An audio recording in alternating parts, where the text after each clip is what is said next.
आप सभी को मेरा नमस्कार। मैं भुवनेश्वर ब्लेसिंग टीम से रूमा, जन्नत सरे और सैमुअल शेम द्वारा लिखित किताब the Buddha's wife the path of awakening together को हिंदी में अनुवाद कर रही हूँ।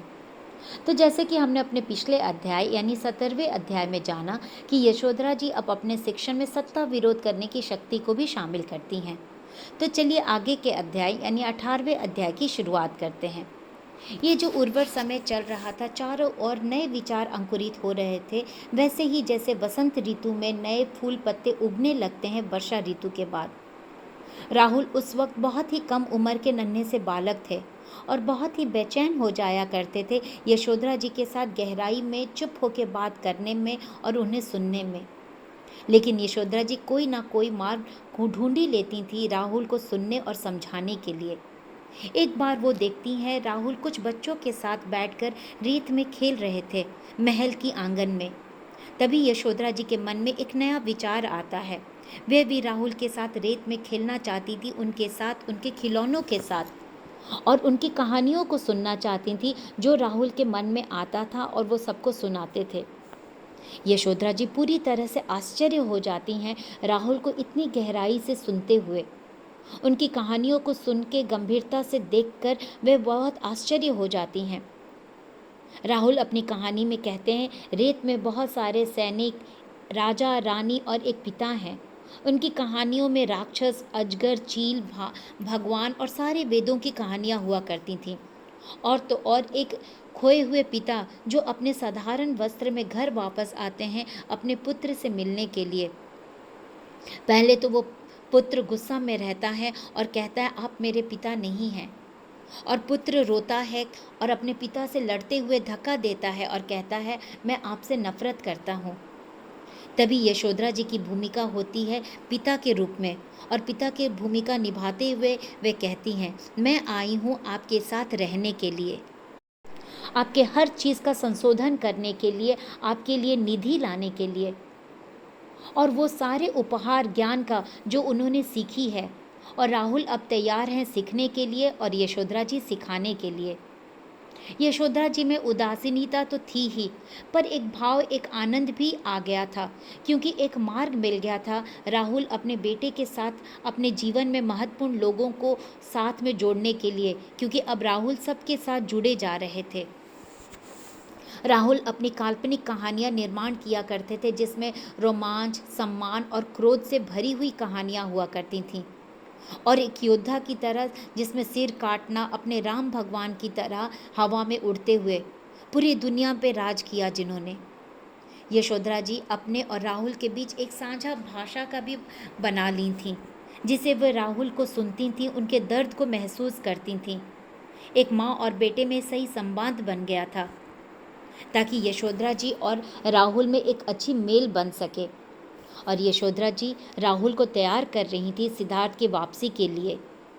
यशोधरा जी इस अभ्यास को दूसरों के साथ भी किया करती थी जो वो सिद्धार्थ के साथ अपना व्यवहार रखी थी। यशोधरा जी समझाती हैं, उस समय तक प्रजापति जी और यशोधरा जी बैठा करती थी बाहरी दुनिया के वास्तविक व्यक्तियों के साथ, लेकिन अब यशोधरा जी कहती हैं, मेरे प्यारे लोगों, अब मेरा रिश्ता सिद्धार्थ के साथ आंतरिक हो गया है। सिद्धार्थ के साथ अपना संबंध वे अपने अंदर बना ली थीं। यशोधरा जी अपने आप को सिद्धार्थ के साथ कल्पना करती हैं बैठे हुए, और ये एक नई अभ्यास है, और वो जो कर रही थी अपने आप को चुनौती दे रही थी, जिसमें वे अपने आप को महसूस करती हैं सच्चाई से, इस रिश्ते को सिद्धार्थ के साथ देखना चाहती थी, उस सच्चाई से जो उन्हें पहले परमानंद दे चुका है। और आज के दौर में जो वो उनकी खुशी थी, जो भावनाएं थी, गुस्सा, पीड़ा शामिल था, वो सब चीज़ पे वो काम कर रही थी। यशोधरा जी अपने आप को, अपने हर एक भावना को स्पष्ट करती हैं, उस पे काम करती हैं, ताकि वे अपने बेटे राहुल के हर एक तरह से सहायता कर सके, उसकी भावनाओं को समझ सके। यशोधरा जी जैसे दूसरों के साथ सभा किया करती थी, वैसे ही अपने आप के साथ वो आंतरिक रूप से अभ्यास कर रही थीं। एक लय के साथ एक दूसरे को समझाना, समझना, ध्यान देना, कहाँ तक वे दोनों एक दूसरे के साथ हैं, और सही मानों में आज के परिस्थितियों में वे दोनों का वास्तव संबंध क्या है। यशोधरा जी में बहुत तरह की अलग अलग अनुभूति हुई थी, जिसमें बर्बादी, शोक, दुख, पागलपन के स्तर का क्रोध, बदला लेने का भाव भी था। और वे राजा सुधोधन की इच्छा के आगे झुक जाती थीं, सहमत हो जाती थीं अपने बेटे राहुल को एक योद्धा बनाने के लिए। लेकिन यशोधरा जी के पास सबसे बड़ा एक और चीज़ था, क्षमा करने का भी एक महान क्षण था। यशोधरा जी को ये एहसास होता है कि किसी भी साधारण व्यक्ति की तरह सिद्धार्थ के पास खुद के लिए आध्यात्मिक अनुसरण करने के अलावा कोई और विकल्प नहीं था। चाहे उनका आध्यात्मिक मार्ग कहीं भी ले जाए और जो भी सामने आए, वे उसे खुल के अपना लेंगे। और यही यशोधरा जी देखती हैं और महसूस करती हैं अपने अभ्यास में सिद्धार्थ के साथ जुड़ने के लिए। फिर यशोधरा जी कहती हैं, एक नई संभावना की दुनिया बनी जिसमें वे अपने आप को मुक्त महसूस करती हैं, किसी भी तरह के दोष से बंधी हुई नहीं थीं, आज़ाद हो गई थी। कोई प्रदर्शन, दिखावा या कोई किसी तरह का पूजन, मूर्ति पूजन नहीं था। सिद्धार्थ के साथ वो सिर्फ और सिर्फ जुड़ी थी अपने प्यार के साथ, पकड़ी हुई थी प्यार और दया से। और इन सब से सबसे ज़्यादा वे अपने आप को चकित महसूस करती हैं, ये समझती हैं कि अब वे एक दूसरे के साथ अपने अनुसाधन में आज भी जुड़े हैं।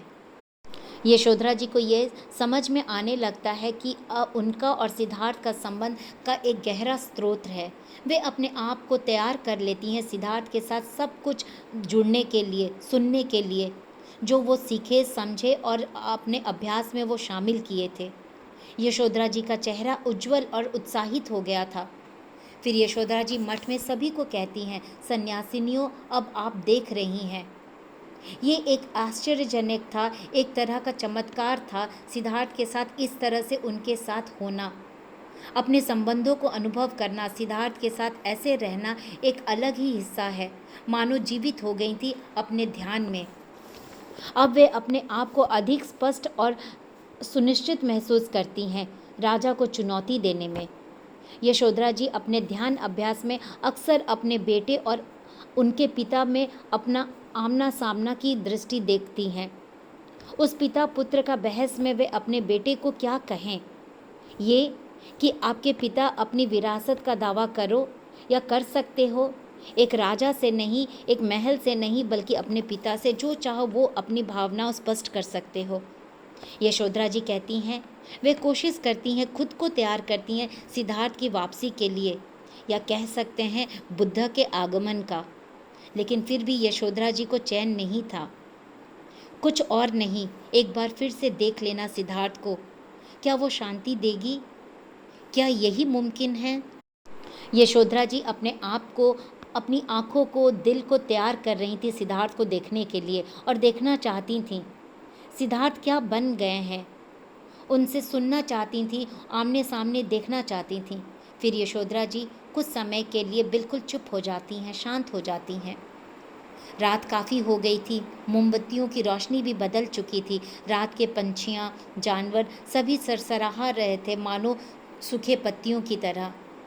यशोधरा जी कहती हैं, अब इतने सालों में वे पूरी तरह से जुड़ गई थी सिद्धार्थ के शिक्षण के साथ, उनके अपनाए गए धर्म के साथ। यशोधरा जी को ये एहसास होता है उस समय का, जब वो सिद्धार्थ बुद्ध बन के वापस नहीं लौटे थे।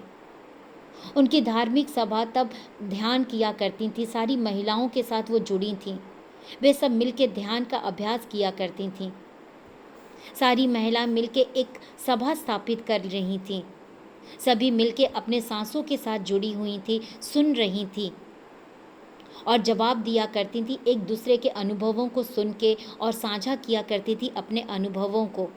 गहराई के साथ एक दूसरे के साथ संपर्क बना ली थी, सबके साथ एक सांसारिक स्तर पर अपने सारे पुराने विचार, सोच और पीड़ा को निकाल दी थी, दूर कर दी थी, और नए आयाम के साथ एक संबंध बनाई थी। पुराने विचार और उससे अलगाव कर दी थी और जुड़ गई थी करुणा के स्तर पर। सारी हृदय पीड़ा, एक कष्ट हटाकर वे सब आगे साफ करके सब आगे बढ़ चुकी थी करुणा की ओर, कुछ और नहीं। हर एक जन्म में सिर्फ और सिर्फ प्रेम और करुणा ही था। मानो पूरे ब्रह्मांड में बस एक ही नियम, और वो है प्रेम का नियम। सब में बुद्धिमत्ता, अंतर्दृष्टि और अभ्यास एक साथ उजागर होते चला गया था और सब बढ़ते चल रही थी सही संबंध की ओर। एक मार्ग मिल गया था। वे सब जागरूक हो गई थी और समझ गई थी कि हर बुद्धिमानी और सही रिश्ता एक संघ को बनाता है, और ये सब सोच और विचार हर एक में खुद के प्रति भी प्यार और करुणा का उजागर किया। एक दूसरे के लिए प्यार और देखभाल करना और खुद के लिए भी यही भाव बनते गया। ना कम ना ज़्यादा, कुछ और नहीं, बस प्यार, करुणा और अपनापन एक दूसरे के लिए। और ये बनाया एक गहरा संबंध का अभ्यास एक दूसरे के लिए, एक संघ में। फिर यशोधरा जी सब कुछ कहने के बाद धीरे से सबकी ओर देखती हैं, ये देखने के लिए कि क्या वो सब समझी जो वो सबको समझा रही थी, सुना रही थी अपनी कहानियों में। फिर यशोधरा जी कहती हैं, वे निश्चित रूप से पूरी तरह से तो शायद नहीं। फिर आगे कहती हैं, लेकिन उन्हें आश्चर्य हुआ और वो कोशिश भी कर रही हैं सबको समझाने के लिए। यशोधरा जी चुप हो जाती हैं, सोती हुई प्रजापति जी को देखती हैं और फिर अपनी आंखों को बंद करती हैं कुछ समय के लिए, ये यकीन खुद को भी दिलाने के लिए कि जो वो बोल रही हैं सब सही है और सब समझ रहे हैं। यशोधरा जी फिर कहती हैं, उन्हें पूरी तरह से एहसास हुआ कि जो वो दूसरों के साथ थीं वही और वैसी ही वो स्वयं के साथ हैं, कोई भी अंतर नहीं है। यशोधरा जी फिर थोड़ी सी मुस्कुराती हैं और थोड़ी सी शर्माती हैं, मानो हामी भर रही थी खुद के लिए और सभी के लिए। फिर यशोधरा जी अपनी नज़र को घुमाती हैं और देखती हैं मठ में सभी को, और सभी को देखकर वे हैरान और कांप गईं। यशोधरा जी कहती हैं, गौतमी, वो सरसों की बीज वाली माँ जो सरसों की बीज ढूंढ रही थी अपने पुत्र को वापस लाने के लिए मृत्यु से। और इस खोज के दौरान गौतमी को कई लोग मिले और हर किसी का अपना एक अनोखा अभिव्यक्ति था, और सबके साथ वे जुड़ते गईं और सभी के प्रति एक करुणा का भाव उठा उनके मन में, और खुद के लिए भी। गौतमी का ये करुणा का भाव पुष्पित हुआ हमेशा के लिए। फिर यशोधरा जी कहती हैं, उन सब का मार्ग, सच्चाई, शिक्षण और अभ्यास सबको बदल गया और बदलता चला गया, सब प्यार की ओर, करुणा की ओर। सबको साझा सोच, विचार और विशेष संबंध बनाया एक दूसरे के प्रति। ये अब उन्हें एहसास होता है कि उनकी भी मार्ग बुद्ध जी के ही मार्ग की तरह है, कुलीन सत्य और 8 गुना शिक्षाओं की ओर, प्रथाओं की ओर, जो हर किसी को ले जाती है गहराई जागरूकता की ओर और संपूर्ण मानव पीड़ा को दूर करने की ओर और मुक्ति देने की ओर। और इसी सोच के साथ ये अध्याय यहीं समाप्त होता है। नमस्कार।